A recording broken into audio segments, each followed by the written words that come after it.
আসসালামু আলাইকুম। আমি ফারজানাস লাইফস্টাইল থেকে। আশা করি আপনারা সবাই ভালো আছেন। আলহামদুলিল্লাহ, আমি আমার পরিবার নিয়ে অনেক ভালো আছি। শুরুতেই আপনাদের কাছে আমি ক্ষমা প্রার্থী, কারণ আমাকে অসংখ্য আমার ভিউয়ার্সরা আমাকে ইনবক্স করেছেন যে আমি কেন এতদিন থেকে আমার ব্লগগুলো আপলোড করতেছি না, কেন আমার কোনো আপডেট দিচ্ছি না। অ্যাকচুয়ালি আমি কিছুদিন অসুস্থ ছিলাম শারীরিকভাবে, একটু সর্দি কাশি এগুলো নিয়ে। তো ওইটার জন্যই আমি অ্যাকচুয়ালি রেগুলার ব্লগগুলো দিতে পারি নাই। আমার ব্লগ দিতে অনেক গ্যাপ হয়ে গিয়েছে, তো তার জন্য দুঃখিত। অ্যাকচুয়ালি আমার অনেক অ্যাক্টিভিটিস, আমার অনেক কুকিং, অনেক কিছুই আমি এত বেশি জমে গিয়েছে যে আমি আমার শারীরিক সুস্থতার জন্য যে দিব, যে শারীরিকভাবে যদি আমি সুস্থ হই তাহলে দিব, ওইভাবে আর দেওয়া হয় নাই। তো তার জন্য সরি। এবং যারা যারা আমার এই অসুস্থতার সময় যারা আমার খোঁজ নিয়েছেন, খবর নিয়েছেন, তাদেরকে অসংখ্য ধন্যবাদ। মনের গভীর থেকেই ধন্যবাদ দিচ্ছি আপনাদেরকে, আমাকে এত আদর করার জন্য এবং সবসময় আমার এত খেয়াল রাখার জন্য। তো যাই হোক, শুরু করা যাক আজকের নতুন একটি ব্লগ। আজকের ব্লগটি ঈদের পরপরই আমরা আমার ফ্যামিলি নিয়ে উপসালাতে আমরা ঘুরতে গিয়েছিলাম। তো উপসালাতে আমরা কোথায় কোথায় গেলাম, কি কার ফ্রেন্ডের কার বাসায় গেলাম, কী গেলাম, কীভাবে ঘোরাঘুরি করলাম, সব কিছুই নিয়েই ছোট্ট একটি ব্লগ। তো শুরুতে এখানে আমরা যাচ্ছিলাম, সুইডেন থেকে রওনা দিলাম উপসালার উদ্দেশ্যে। তো উপসালার যাওয়ার পর উপসালার সিটিটা আমার অনেক ভালো লাগে, কারণ উপসালার সিটিটা খুব বড় না, মানে সিটি যে জায়গাটা পয়েন্টটা, মেইন পয়েন্টটা, এগুলো আশপাশের খুবই বেশি বড় না, ছড়ানো ছিটানো না, আর ভালোই লাগে, ছোটো ছোটো সব কিছু খুব ভালোই লাগে। তো এই যে আমরা বের হয়েছি, তো আমাদের আরও ফ্রেন্ডরা ছিল, তারা আরেকটা গাড়িতে ছিল, আমরা একটা গাড়িতে ছিলাম। তো একসাথে আমরা বের হইলাম বাচ্চাদের নিয়ে, তাদেরও বাচ্চা ছিল আমার মেয়েদের মতো। তো এই যে বের হলাম উপসালার ঠিক সিটির আশপাশেই একটু ঘোরাঘুরি করলাম আমরা কীভাবে। তো তখন আবার ঠান্ডা ছিল, কারণ রমজান ঈদের পরপর, তো রোজার ঈদের পরপর, তখন ঠান্ডাটা মানে সামারটা ওইভাবে আসে নাই, সেজন্য গাছে এখনও পাতা টাতা তেমন একটা আসে নাই। তো এই যে বাচ্চাদের নিয়ে আমরা একটু হাঁটাহাঁটি করলাম পার্কে, খুব ভালো লাগলো, কারণ বাচ্চাদের সাথে এরকম সময় কাটালে ভালো লাগে। আর তখন যদি ফ্রেন্ড সার্কেল হয়, ফ্রেন্ডদের আর বাচ্চা টাচ্চা হয়, তো সবাই মিলে একটু ভালোই কোয়ালিটি টাইম স্পেন্ড করতে ভালোই লাগে। আর বাচ্চারাও এনজয় করে, কারণ তাদেরও তখন ভালো লাগে, কারণ ঈদের পরপর তো যে ঈদের একটা ছুটি, ঈদের একটা আমেজ, তখন ওনাদের ভালো লাগে। আমরা তো ইউজুয়ালি বাংলাদেশে যখন আমরা ছিলাম, তখন তো আমরা ঈদের প্রথম দিন, দ্বিতীয় দিন ঘোরাঘুরি, তৃতীয় দিনের ঘোরাঘুরি, চতুর্থ দিনের এরকম মানে 5-6 দিন আমাদের যে প্ল্যানিং থাকে, এইখানে যাব ওইখানে যাব। আর আবার 5-6 দিনের কাপড়ও কিন্তু আলাদা আলাদা থাকে, যে আজকে এটা পরবো, কালকে এটা পরবো। তো যাই হোক, ওই আমেজটাই বজায় রাখার জন্যই আমি আমার বাচ্চাদের নিয়ে চাই যে ঈদের 2-3টা দিন তারা যাতে বুঝে যে আমাদের একটা ফেস্টিভ্যাল এসেছে। কারণ আমাদের যেহেতু আমরা মুসলমানদের সবচেয়ে থেকে বড় ফেস্টিভ্যাল হলো রোজার ঈদ, কুরবানি ঈদ, ঈদের প্রোগ্রামগুলো। তো ওই জিনিসগুলো বোঝানোর জন্যই, ওদেরকে স্পেশাল ফিল করানোর জন্যই আমরা বেসিক্যালি চাই যে ঈদের 2-3টা দিন একটু সময় নিয়ে, কাজটাজের মধ্যে ছুটি হোক আর না হোক, ব্যালেন্স করে একটু চলার জন্য, বাচ্চাদের নিয়ে একটু সময় কাটানোর জন্য। তো বাচ্চারাও যাতে ঈদের ফেস্টিভটা ভালোভাবে বুঝতে পারে, খুশি হয় তারা। আর ওরা তো এমনি একটু রেডি টেডি হইতে, গাউন টাউন পরতে পছন্দ করে যেহেতু মেয়েরা। তো ওইটার জন্যই তাদের নিয়ে উপসালাতে যাওয়া। আর এই যে ওনারা ফ্রেন্ড পেয়ে গেছে, আমাদের ফ্রেন্ডসরা, আমাদের আর বন্ধুদের বাচ্চারা ছিল এখানে। তো তাদের সাথে আমার মেয়েরা খুব খেলাধুলা করতেছে, তো ভালোই লাগছিল, বাচ্চারা খুব এনজয় করেছে।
মজার একটা জিনিস হলো আমার হাজব্যান্ডের ফ্রেন্ডেরও ওনাদেরও বাচ্চা হলো 3টা, আর তারা 3টেই মেয়ে, আমারও 2টা মেয়ে। তো সবসময় দেখা যায় বেশিরভাগ আমাদের ফ্রেন্ড সার্কেলেরই মেয়েরাই থাকে, মেয়েরাই হয়, কারণ আমার মেয়েরা বেশি মেয়েদের সাথে স্বাচ্ছন্দ্য বোধ করে খেলতে, কারণ মেয়েরা তো মেয়েদের সাথে খেলাধুলা করতে একটু পছন্দ বেশি করে। তো ভালোই লাগে, ওরাও অনেক খুশি, খুব এনজয় করতেছে এইখানে। ওইদিকে আবার আমরা ওই ভাইয়া ভাবির সাথে আমরা আবার গল্প টল্প করতেছি, মানে ভালোই লাগছিল।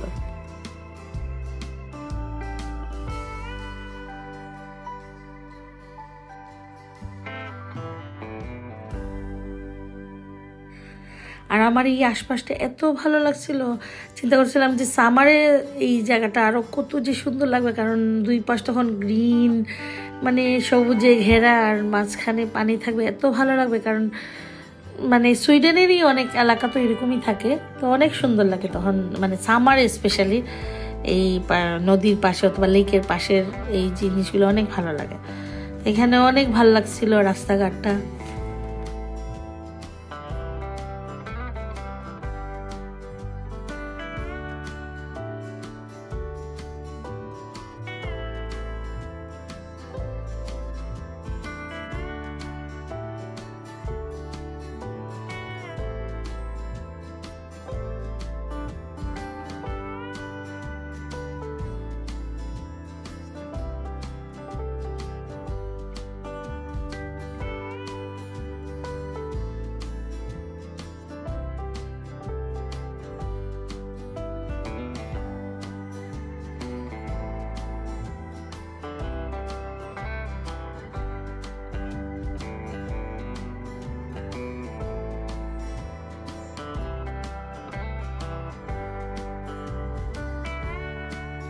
আমার ছোটো ভাই আমাকে বারবার বলছে, মা আমি কি একবার হাত দিয়ে এখানে পানি ধরতে পারবো, মানে ওনার খুব ইচ্ছাই উনি পানি টাচ করবেন।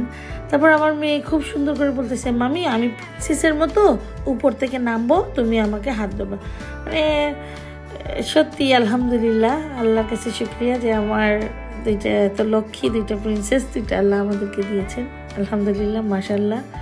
সবাই কিন্তু মাশাল্লাহ বলবেন অবশ্যই আমার মেয়েদেরকে দেখে।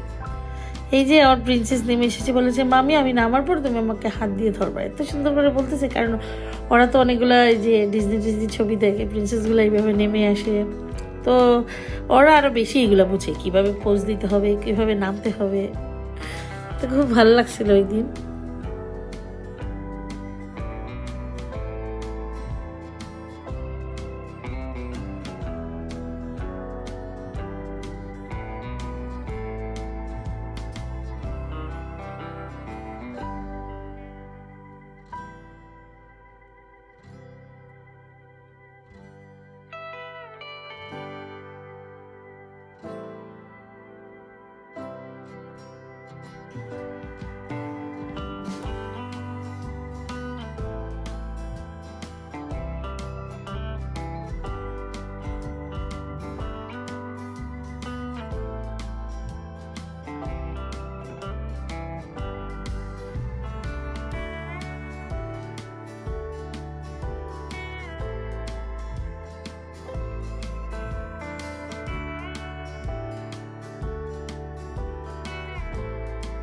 এই জিনিসটা ভালো লাগে, কারণ বাচ্চারা যদি কোথাও গেলে যাওয়ার পর এখানে যদি আরও বাচ্চারা পেয়ে যায়, তাহলে তাদেরও সময়টা ভালো কাটে, তাদেরও ভালো লাগে। তাদের মানে শুধু আমরা বড়রা তো ফ্রেন্ড সার্কেল পাইলেই আমাদের গল্প করা যায়, আমরা গল্প করতে পারি, আনন্দ করতে পারি, একটু গল্প আড্ডা করতে পারি, আমাদের একটু রিল্যাক্স লাগে, ভালোই লাগে।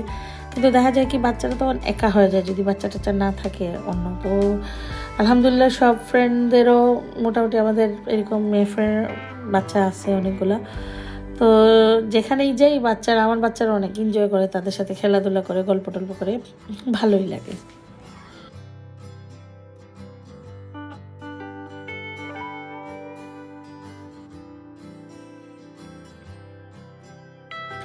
আর মানুষ নিয়ে ফ্রেন্ড সার্কেল অ্যাকচুয়ালি কোথাও হাঁটতে গেলেও অনেক ভালো লাগে। এই যে সবাই আমরা বের হলাম, আমি ভাবি আমরা হেঁটে হেঁটে, তারপর আমার ফ্রেন্ড ওরা গল্প করে করে আসতেছিল, সবাই একসাথে গল্প করে করে হেঁটে হেঁটে যাচ্ছি, অনেক ভালো লাগছে। বাচ্চারাও এনজয় করতেছে, আমরাও এনজয় করতেছি, টাইমটা ভালোই কাটতেছে, খুব ভালো লাগছিল।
তারপর উপসালার সিটিটা আশপাশটা ঘোরার পর তারপর আমরা রওনা দিয়ে দিলাম আবার অমরের ফ্রেন্ডের বাসায়। তো ভাইয়ার বাসাটাই উপসালার সিটির পাশেই, বেশি দূর না। আমরা অন্য সময় অবশ্য উপসালাতে যতবারই গিয়েছি, উপসালাতে আমাদের দূরেই যাওয়া হয়েছে, সিটিতেও ঘোরা হয়েছে, কিন্তু দূরে অনেক সময় গিয়ে থাকা হয়েছে, কারণ আমাদের দূরে একটা ভাইয়ার বাসা আছে, ওখানেই বেশি যাওয়া হয়। তো তারপর এই যে আমরা যাওয়া হইতেছে ওনার বাসার জন্য উদ্দেশ্যে রওনা দিলাম আমরা। বেশি ডিস্টেন্স না, অল্পই 5-7 মিনিটের ড্রাইভিং ছিল মনে হয়, না হয় আর একটু কম হতে পারে। তারপরে যে আমরা বেরিয়ে গেলাম ভাইয়ার বাসার উদ্দেশ্যে। তারপর এখানে গিয়ে আমরা আড্ডা মারলাম, গল্প করলাম, খাওয়া দাওয়া করলাম, অনেক ফান করেছি, ভালোই লেগেছে এই দিন।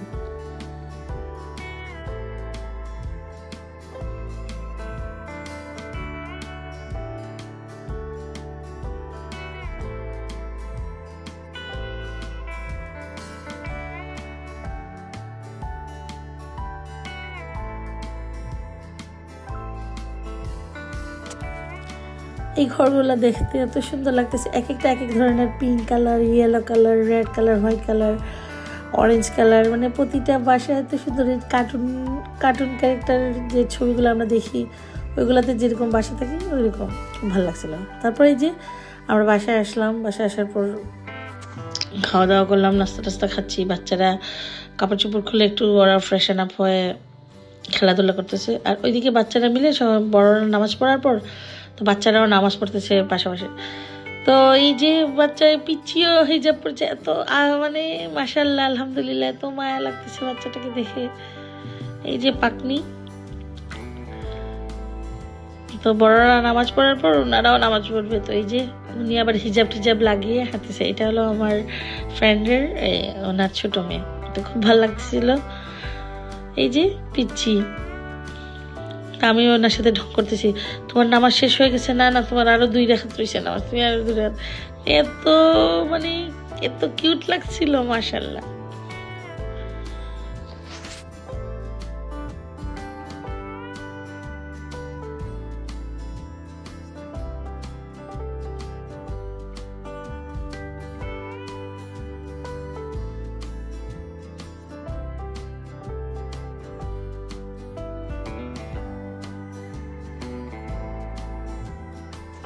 আর ওনারা সবাই বাচ্চারা মিলে তখন এই যে আইসক্রিম খাচ্ছে, টিভি দেখছে একসাথে মিলে, ভালোই লাগতেছিল, খুব এনজয় করতেছে সব বাচ্চারা।